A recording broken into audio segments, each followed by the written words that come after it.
जी अस्सलाम वालेकुम। My name is दर्पण कुमार। आज का हमारा जो टॉपिक है अबाउट फार्माकोलॉजी।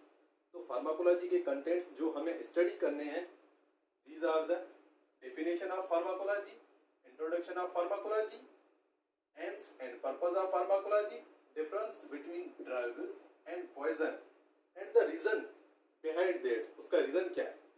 तो दीज आर कंटेंट्स जो कि हम आज के लेक्चर में कवर करने वाले हैं। सबसे पहले आते हैं फार्माकोलॉजी है क्या। The science which analyse the interaction of substance with human body. The science, वो साइंस व्हिच एनालाइज करे या which tells us the interaction of substance with human body. अब मैंने यहाँ वर्ड लिखा है substance. What do mean bye substance? इस substance का मतलब क्या है मैं आगे ये डिस्कस करूंगा। When any substance react with human body, how it interact, what is the mechanism, what is the purpose, what is the result come in. So these all aspects are studies in pharmacology.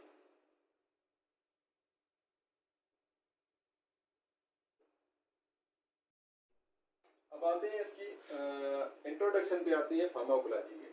The pharmacology is situated at interface of physiology and pathophysiology.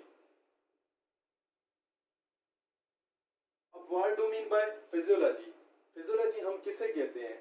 When our body functions normally, तो हम उसे कहते हैं physiology. If due to any injury और pathogen और due to any disease, इस हमारे जो नॉर्मल बॉडी फंक्शंस है उसमें डिस्टर्बेंस हो जाए, हमारे प्रोसेसेस जो नॉर्मली बॉडी के फंक्शंस है उसमें डिस्टर्बेंस आ जाए, so it is called pathophysiology. उसे कहते हैं हम pathophysiology. So here we need the treatment. वो ट्रीटमेंट हमें कहाँ से मिलेगा? वो हमें मिलेगा फार्माकोलॉजी। अब मैं आपको एग्जांपल देता हूँ फिजियोलॉजी का। फॉर एग्जांपल हमारा ह्यूमन का हार्ट है जो 72 बीट्स पर मिनट जो है उसकी जो बीट्स धड़कन होती है। अब होता क्या है कि कभी कभी हमारी जो 72 बीट्स है इससे ऊपर जाके 100 बीट्स हो सकती है। 100 पर जब बीट्स बढ़ जाती है तो उसे हम कहते हैं tachycardia. If the beats below are 60, अगर ये यही बीट्स 60 से बिलो हो जाती है इसको हम ब्रेडिकार्डिया कहते हैं। So this is the pathophysiology. ये क्या है? हमारी पैथोफिजियोलॉजी है। अगर 72 बीट्स पर सेकंड है वो क्या है? इसकी फिजियोलॉजी है। So here we need the treatment of pharmacology. So यहाँ हमें नीड होती है फार्माकोलॉजी के ट्रीटमेंट। इस फार्माकोलॉजी के अप्लाई करने से होता क्या है कि ये कन्वर्ट करती है पैथोफिजियोलॉजी को physiology. It convert pathophysiology into physiology. So this is the about introduction. I hope कि ये कंसेप्ट आपको समझ में आया होगा। प्रीवियस कंटेंट में हमने जो डिस्कस किया था इंट्रोडक्शन और डेफिनेशन फार्माकोलॉजी। अब आते हैं इसके एम्स के ऊपर। अब एम हमें प्रीवियस कंटेंट पे अंदाजा लगा सकते हैं। अब एम इसका क्या होना चाहिए? टू क्योर और ट्रीट डिजीज कंप्लीटली। हमें डिजीज को क्योर करना है कंप्लीटली। अगर हम क्योर नहीं कर सकते हैं, at least to minimize the severity of disease, disease की इंटेंसिटी वो हमें कम करनी है। और मैंने वो वर्ड लिखा है यहाँ पे डिजीज। अब डिजीज की यहाँ पे दो कैटेगरीज हो सकती है। Those disease for which economical and pharmacological treatment is available. वो डिजीजेस जिसके लिए फार्माकोलॉजिकल इकोनॉमिकल ट्रीटमेंट्स हमारे पास मौजूद है। फॉर एग्जांपल हाइपरटेंशन है, उसका ट्रीटमेंट हमारे पास मौजूद है। और वो diseases that are comparatively difficult to treat, वो डिजीज जो हम फार्माकोलॉजिकली थोड़ा डिफिकल्ट होती है ट्रीट करना। फॉर एग्जांपल जैसे अर्थमियाज है। Here we have to focus 2 points. एक तो ये टू अवॉइड दोज डिजीजेस, आप वो डिजीज उस डिजीज को अवॉइड करो। अगर और दूसरा पॉइंट ये है हमें वो फार्माकोलॉजिकल ट्रीटमेंट नहीं देना, अवॉइड करना है जो कि ये डिजीज इंड्यूस करवाती है, काज करवाती है। फॉर एग्जांपल सर्टेन हम ड्रग्स देते हैं जिसकी वजह से अर्धमियाज होता है, तो वो हमें अवॉइड करनी है फार्माकोलॉजिकल ट्रीटमेंट। प्रीवियस इस डेफिनेशन में मैंने वर्ड लिखा था substance. So what do mean bye substance? तो सब्सटेंस मैंने क्यों लिखा था, मैं मेडिसिन भी लिख सकता था वहाँ। तो सब्सटेंस से मैंने जो वर्ड लिखा था उसका मतलब ये है फार्माकोलॉजिकल एक्टिव सब्सटेंस। अब इसकी डेफिनेशन क्या है?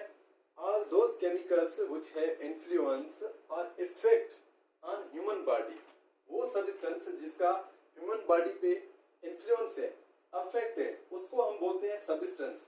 What do mean bye substance? Pharmacological active substance. अब यहाँ पे आप लोग कंफ्यूज हो सकते हैं, मैंने यहाँ पे वर्ड लिखा है इन्फ्लुएंस और अफेक्ट। अब अफेक्ट जो ये शो करते हैं वो दो किस्म के हो सकते हैं, इन्फ्लुएंस और अफेक्ट। इट में भी पॉजिटिव और नेगेटिव, जिसको मैं बोलता हूँ फॉर योर अंडरस्टैंडिंग मैं यहाँ पे लिख रहा हूँ beneficial and harmful, therapeutic and toxic. Basically ये दो वर्ड्स जो यूज होती हैं फार्माकोलॉजी में, therapeutic and toxic. So on the basis of nature of influence, there are two categories of pharmacological active substance. वो क्या है?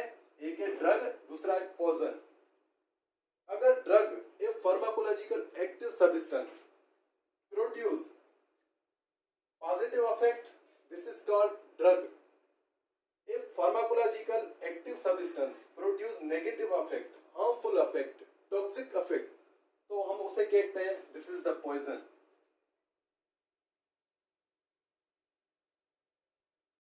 अब मैंने पिछले अपने कंटेंट में लिखा था reason, what is the reason behind that drug और पॉइजन में ऐसा क्या रीजन है कि हम इसे ड्रग भी कहते हैं और इसे हम पॉइजन भी कहते हैं। So major difference is dose, amount and quantity. उसका डोज का फर्क है, अमाउंट का और क्वांटिटी का फर्क है।